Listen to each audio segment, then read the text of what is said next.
समादरणीय धार्मिक सज्जन वृंद,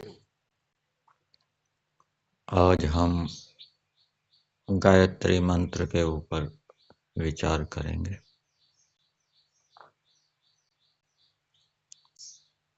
गायत्री मंत्र एक महत्वपूर्ण मंत्र है और इस मंत्र में स्तुति, प्रार्थना और उपासना तीनों चीजें हैं।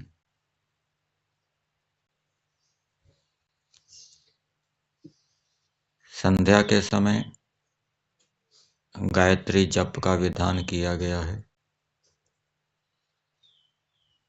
प्रातःकालीन संध्या के पश्चात जब तक सूर्योदय न हो तब तक गायत्री का जप करते हुए मनुष्य बैठा रहे। इसी प्रकार से सायंकाल संध्या के उपरांत जब तक तारों के दर्शन न हो तब तक गायत्री जप करता रहे।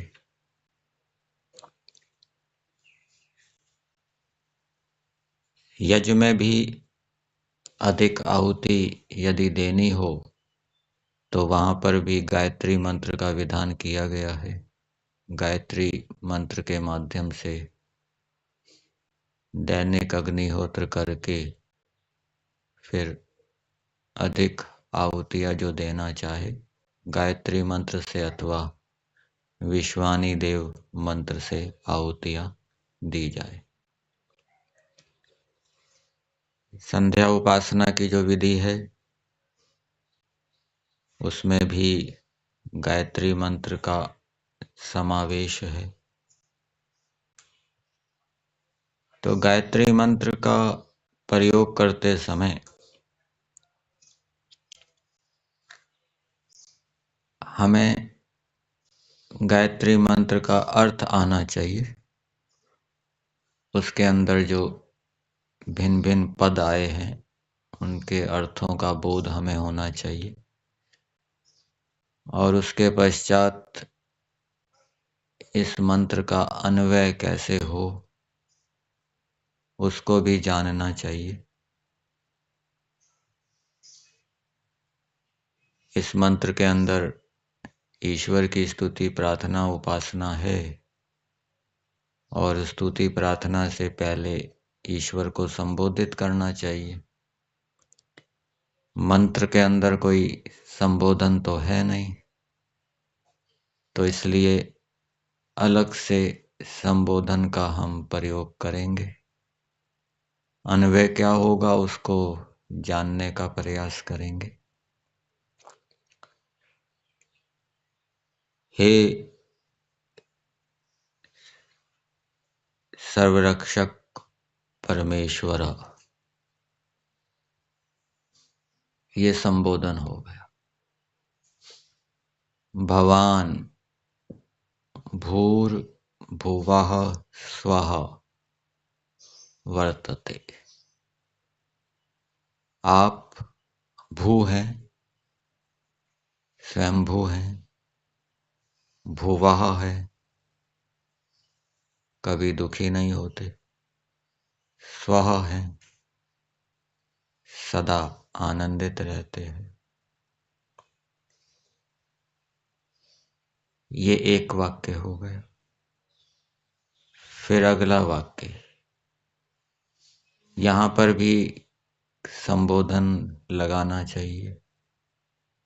हे सर्वरक्षक परमेश्वर, भवतः सवितुः देवस्य यत् वरेण्यं भर्गः वर्तते। आप सविता देव परमेश्वर का जो वरेण्यम स्वीकार करने योग्य, ग्रहण करने योग्य, भर्गः क्लेशों को भस्म करने वाला शुद्ध स्वरूप है। तत् धीमहि। ये तत् सर्वनाम आया, किसके लिए आया? भर्गः के लिए। तत् भर्गः, उस शुद्ध स्वरूप को हम धारण करें। ये जो धीमहि क्रियापद है, इसमें प्रार्थना भी है, उपासना भी है कि हे परमेश्वर, आपका जो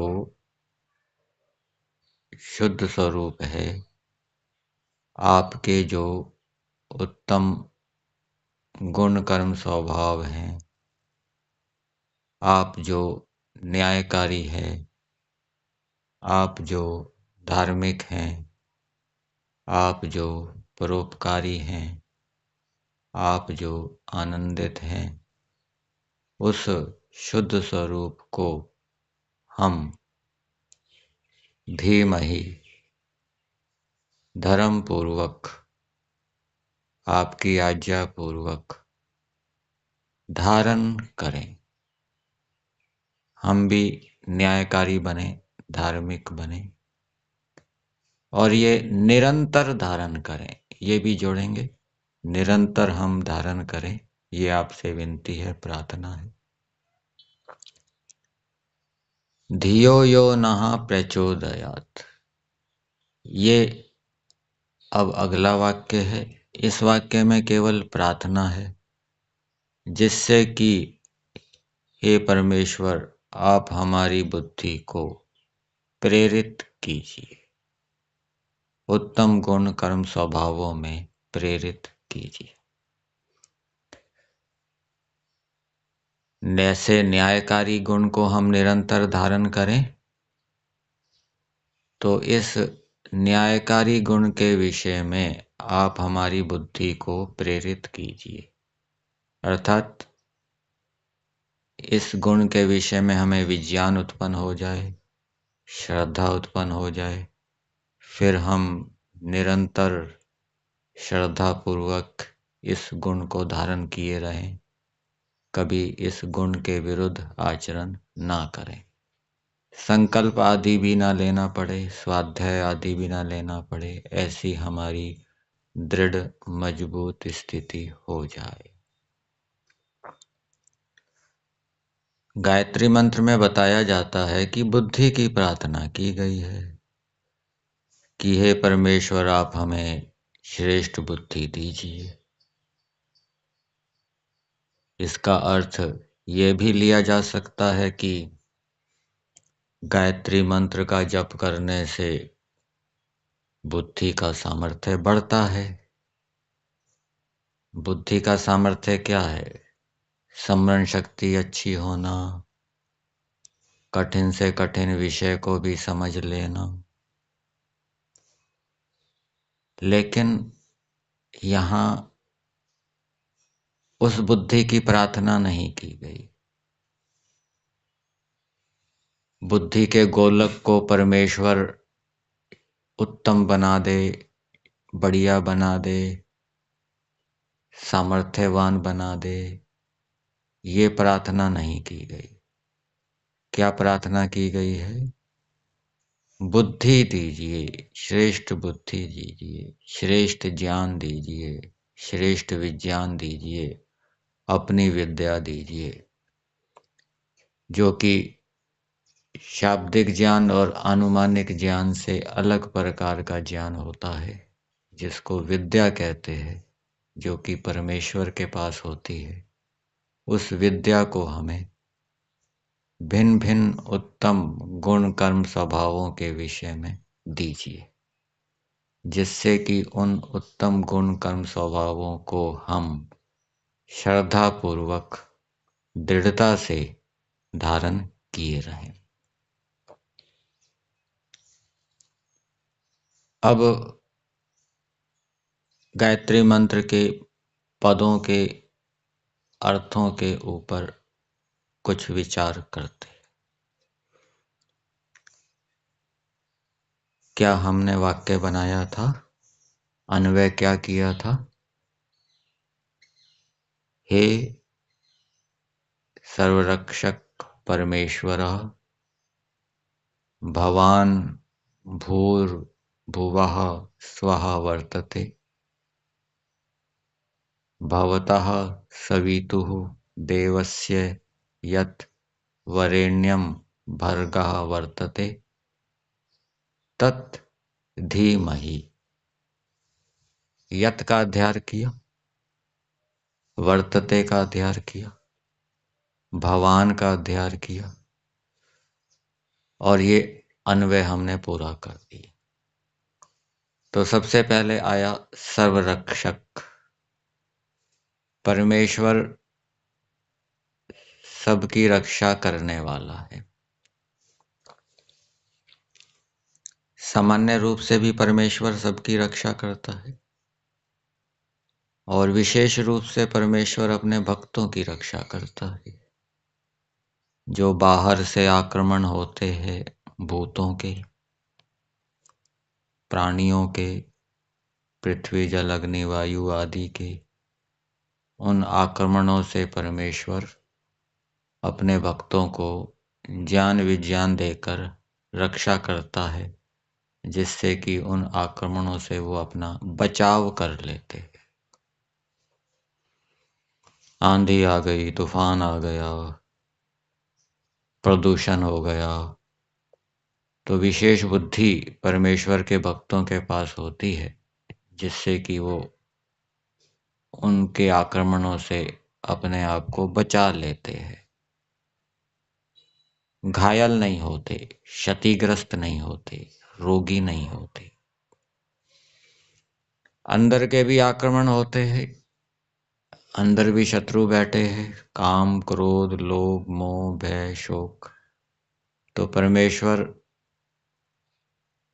अपने भक्तों को विशेष ज्ञान विज्ञान देता है, जिससे कि ये शत्रु अपना सिर नहीं उठा पाते, दबे रहते हैं, उदार अवस्था में नहीं आते।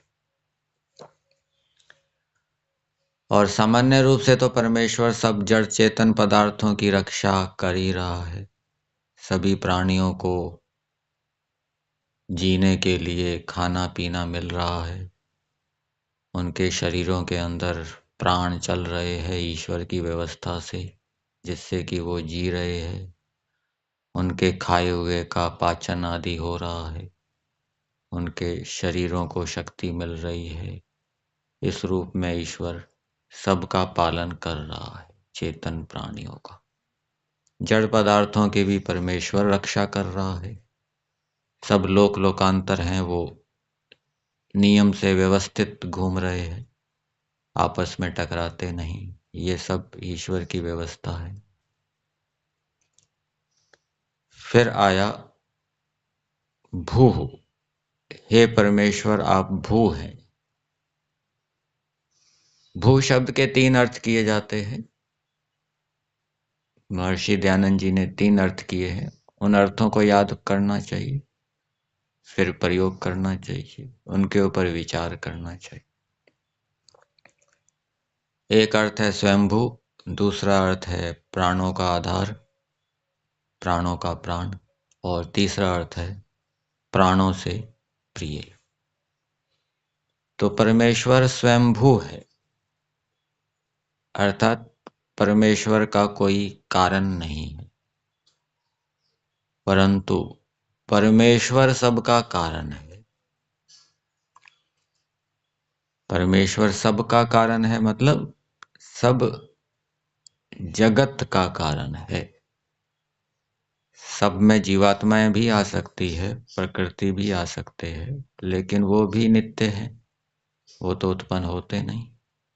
तो परमेश्वर सब जगत का कारण है, सब जगत को उत्पन्न करने वाला है, सब जगत की फैक्ट्री है।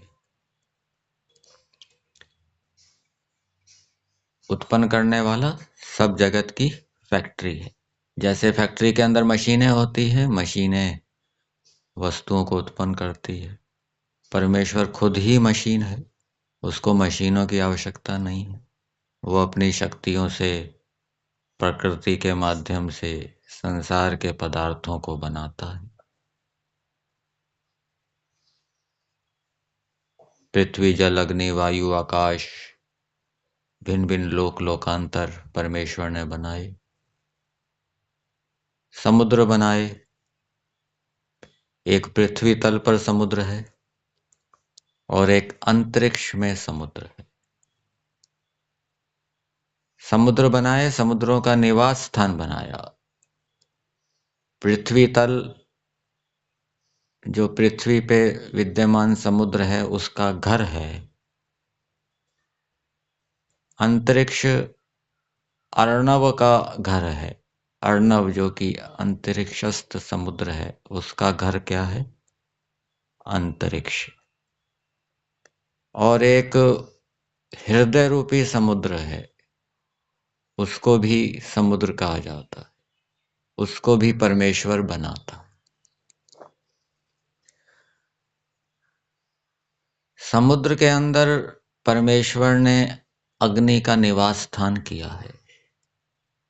यद्यपि पानी और आग का विरोध होता है, जैसे सांप और नेवले का विरोध होता है, कौवे और उल्लू का विरोध होता है, बिल्ली और चूहे का विरोध होता है, वैसे ही अग्नि और पानी का भी विरोध है।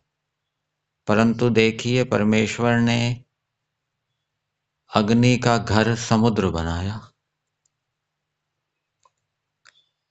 ये जो पृथ्वी तल पर विद्यमान समुद्र है, ये अग्नि का घर है।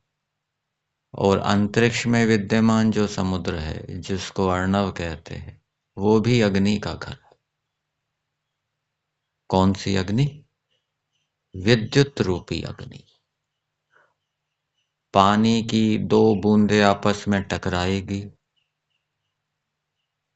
पानी की दो लहरें आपस में टकराएगी, तो बताते हैं अग्नि निकलेगी।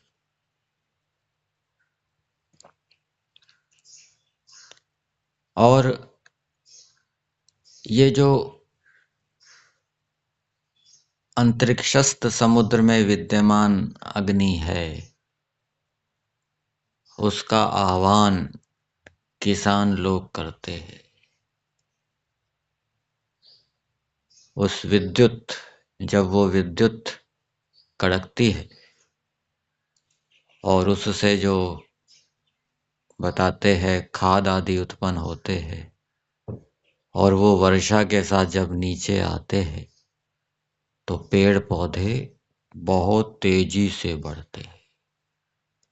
जितना तेजी से बढ़ना पेड़ पौधों का वर्षा काल में होता है, उतना दूसरे काल में नहीं होता। तो किसानों को उस विद्युत की अपेक्षा होती है। कौन सी विद्युत की? जो अंतरिक्षस्थ समुद्र में रहती है। अंतरिक्षस्थ समुद्र विद्युत का घर है, बिजली घर है। बिजली घर कौन सा है? एक अंतरिक्षस्थ समुद्र है, और पृथ्वी तल पर विद्यमान जो समुद्र है, वो भी बिजली घर है, उससे भी बिजली उत्पन्न होती है। और उस बिजली का आह्वान शिल्पी लोग करते हैं। फैक्ट्रियों के अंदर अनेक प्रकार की वस्तुएं, पदार्थ बनाए जाते हैं, और वो फैक्ट्रियां किससे चलती है? उस विद्युत से चलती है, जो समुद्र में स्थित है। नदी को भी हम समुद्र कहेंगे। नदी भी क्या है? समुद्र है। क्यों? क्योंकि उसके अंदर जो आपह है, समुद्र शब्द कैसे बना? सम उत सम उ द्रव। समु सम उ द्रव, ठीक है। द्रवंती, सम्यक, जिसके अंदर जल आपह द्रवंती अच्छी प्रकार से गति करते हैं। तो जल अच्छी प्रकार से गति करते हैं, वो तो पृथ्वी तल वाला जो बड़ा समुद्र है उसमें भी करते हैं, नदी में भी करते हैं। अथवा यस्मात् आपः समुद्रवन्ति उद्रवन्ति, ऊपर की ओर जाते हैं। वो बड़े समुद्र से भी जाते हैं, नदियों से भी जाते हैं, इसलिए नदियों को भी समुद्र कह देंगे, वो भी समुद्र है। तो नदी भी समुद्र है, नदी भी बिजली का घर है, नदी के अंदर भी बिजली होती है। नदियों के ऊपर बड़े बड़े डैम बनाए जाते हैं, फिर उनके माध्यम से बिजली का उत्पादन किया जाता है।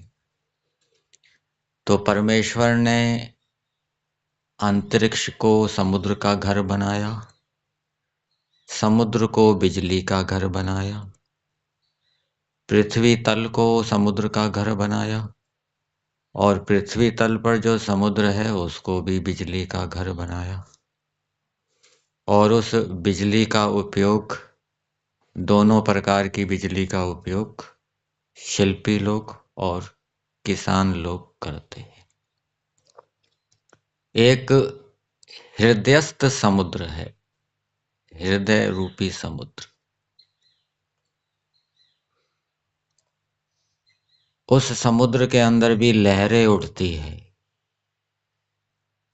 चित्त नाम नदी उभयतो वाहिनी वहति कल्याणाय च पापाय च। दोनों प्रकार की लहरें उत्पन्न होती हैं। जैसे समुद्र के अंदर कभी बड़ी बड़ी लहरें उत्पन्न होती है, जिसको सुनामी की लहरें भी कहते हैं, जो उथल पुथल मचा देती है। कभी कभी सामान्य लहरें होती हैं, समुद्र शांत होता है। ऐसे ही नदियां भी कभी शांत होती है, कभी उनके अंदर बड़ी उथल पुथल होती है, बड़ी लहरें तेज बह रही होती है, बाढ़ आ जाती है, वो उथल पुथल कर देती। इसी प्रकार से हृदय रूपी जो समुद्र है, उसके अंदर भी जो लहरें हैं वो कल्याण के लिए भी उत्पन्न होती है। कभी कभी ऐसे विचार उत्पन्न होते हैं जो संसार के अंदर उथल पुथल हिंसा मचा देते हैं, आगजनी लूटपाट मचा देते हैं। और कभी ऐसे विचार उत्पन्न होते हैं जो संसार के अंदर शांति को स्थापित करते हैं, यज्ञ की प्रेरणाएं देते हैं। तो ये जो हृदय में, हृदय रूपी समुद्र के अंदर विद्यमान अग्नि है, उसका आह्वान उपासक लोग, साधक लोग करते हैं, वो अग्नि प्रकट हो जाए।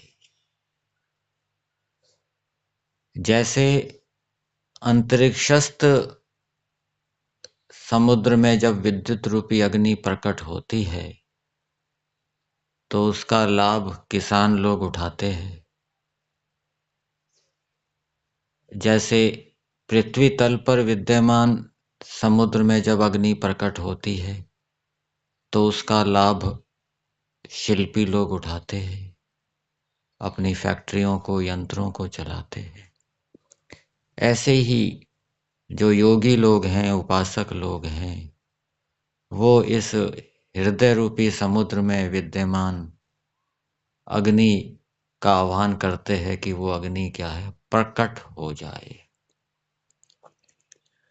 ये जो जितने भी शरीर के व्यापार हैं, मानसिक व्यापार हैं, वो इस हृदय रूपी, हृदय समुद्र रूपी अग्नि में, हृदय रूपी समुद्र में विद्यमान अग्नि से होते हैं। और ये अग्नि पवित्र भी हो सकती है, अपवित्र भी हो सकती है। ज्ञान रूपी अग्नि पवित्र भी हो सकती है, अपवित्र भी हो सकती है। तो जब पवित्र ज्ञान रूपी अग्नि प्रकट होगी तो उससे पवित्र संकल्प, यज्ञीय संकल्प उत्पन्न होंगे। और जब अपवित्र ज्ञान रूपी अग्नि हृदय रूपी समुद्र के अंदर प्रकट होगी तो उससे अशुभ संकल्प उत्पन्न होंगे, अत्याचार के, हिंसा के संकल्प उत्पन्न होंगे। तो प्रार्थना की गई है कि पवित्र अग्नि, पवित्र ज्ञान रूपी अग्नि हमारे हृदय के अंदर प्रकट हो। ये जो विद्युत है, जिसको अग्नि भी कहते हैं, ये पवित्र अग्नि है, क्योंकि इसमें कोई धुआं नहीं निकलता। दूसरी जो अग्नि है, कोयले से, लकड़ी से जो अग्नि निकलती है, डीजल पेट्रोल आदि को जलाने से जो अग्नि निकलती है, वो अपवित्र अग्नि है, क्योंकि उसमें धुआं निकलता है। ये पवित्र अग्नि है, विद्युत, इसको पवित्र कहा गया है। सामवेद के एक मंत्र में ऐसी पवित्र अग्नि का आह्वान किया गया है। अग्निम शुचिम समुद्र वाससम आहवे। कैसी अग्नि? जिसका वास समुद्र है, उसका आह्वान किया गया है। हृदय के अंदर भी पवित्र अग्नि है। उस पवित्र अग्नि का आह्वान योगी लोग, धार्मिक लोग करते हैं कि पवित्र ज्ञान हमारे हृदय के अंदर प्रकट हो, शुद्ध ज्ञान हमारे हृदय के अंदर प्रकट हो, उत्तम ज्ञान हमारे हृदय के अंदर प्रकट हो, जिससे कि यज्ञीय भावनाएं, यज्ञीय संकल्प हमारे जीवन में आए। और जब संकल्प पवित्र होंगे, भावनाएं पवित्र होगी, तो ये जो समुद्रस्थ अग्नि है, अंतरिक्षस्थ जो समुद्र है उसमें विद्यमान अग्नि है, और पृथ्वी तल पर विद्यमान जो समुद्र है उसमें जो विद्यमान अग्नि है, तो उसका उपयोग भी फिर यज्ञीय होगा, यज्ञ के रूप में होगा, सबके हित के लिए होगा, सबके कल्याण के लिए होगा। किसान जो खेती करेंगे वो सबके हित के लिए करेंगे, यदि उस किसान के हृदय में पवित्र अग्नि प्रकट हो रही है। शिल्पी लोग जो पदार्थ बनाएंगे सबके हित के लिए बनाएंगे, हानि के लिए नहीं बनाएंगे। यदि उस शिल्पी के हृदय में पवित्र ज्ञान रूपी अग्नि प्रकट हुई है, तो इन अग्नियों को बनाने वाला कौन है? परमेश्वर है। इन घरों को बनाने वाला कौन है? परमेश्वर है। भू, परंतु परमेश्वर को बनाने वाला कोई नहीं, परमेश्वर का कोई कारण नहीं। फिर आगे बताया भू, भू का दूसरा अर्थ सबके जीवन का आधार, सबके जीवन का कारण। जीवन को उत्पन्न करने वाला भी, जीवन को देने वाला भी परमेश्वर है, और जीवन की रक्षा और पालन करने वाला भी परमेश्वर है। इसलिए परमेश्वर को क्या कहते हैं? भू। तीसरा अर्थ क्या है? प्राणों से प्रिय। परमेश्वर एक ऐसा पदार्थ है जो प्राणों से प्रिय है, जीवन से भी अधिक प्रिय है। अब किसी से पूछे कि भाई आपको सबसे अधिक प्रिय क्या है, तो कहेंगे कि मेरे को जीवन सबसे अधिक प्रिय है। सभी प्राणी जीना चाहते हैं, कोई मरना नहीं चाहता।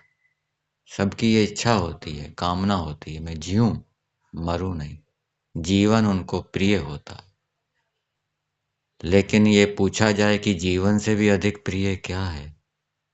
जीवन से अधिक प्रिय परमेश्वर है। ठीक है। और ये बात जिसको समझ में आ जाती है, ईश्वर की ये विशेषता जिसको समझ में आ जाती है, वो फिर अपनी जीवन की परवाह ना करता हुआ ईश्वर की आज्ञा का पालन करता। जीवन से प्रिय परमेश्वर क्यों है?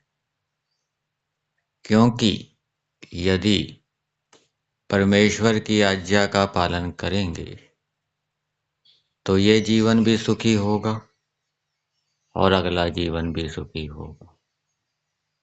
और यदि परमेश्वर की आज्ञा का पालन करते करते प्राण भी चले गए तो भी कोई बात नहीं, इस जीवन में सुख ना मिले, अगले जीवन में अच्छा सुख मिलेगा, उत्तम सुख मिलेगा। और यदि परमेश्वर की आज्ञा का पालन नहीं किया तो ये जीवन भी दुखी हो जाएगा, दुख से युक्त हो जाएगा और अगला जीवन भी दुख से युक्त हो जाएगा। अब यह प्रश्न उत्पन्न होता है कि सुख प्रिय है या जीवन प्रिय है,